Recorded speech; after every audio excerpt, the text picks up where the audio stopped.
Hello, everyone. I think this week was quite difficult for many of us.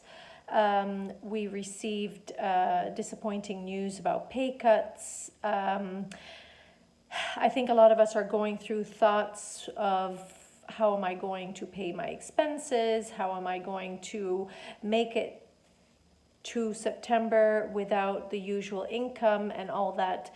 And as I was feeling disappointed one morning after receiving the news about my pay cut, I started Googling what the purpose was of disappointment from an evolutionary standpoint.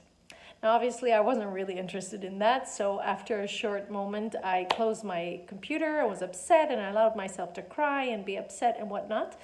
And after I felt sorry for myself, I took a moment and I did actually do a bit of research.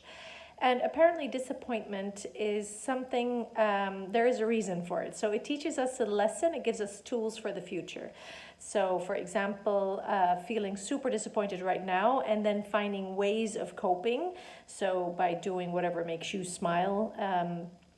After you've cried and accepted it, is actually teaching you how to deal with these situations, right? One day we're going to look back and say, oh my goodness, life was so challenging back then during COVID-19, but I did this, and setting new goals for myself worked, and whatever. So you can look back and then learn from this experience.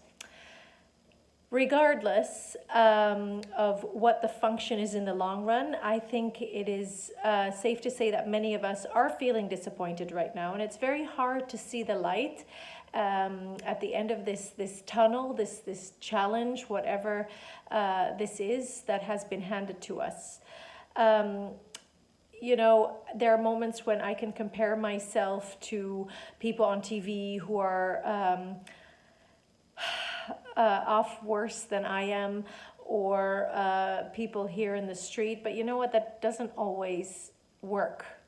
So I think what I'd just like to say is, yeah, life is a journey.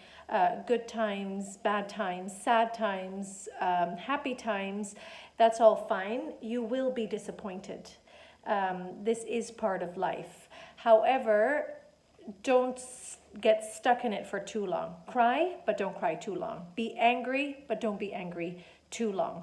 So basically, what I'm trying to say is no disappointment is so earth-shattering that everything has to stop. No, everything will continue moving. So keep moving in a forward direction, and this too will pass. Have a good weekend.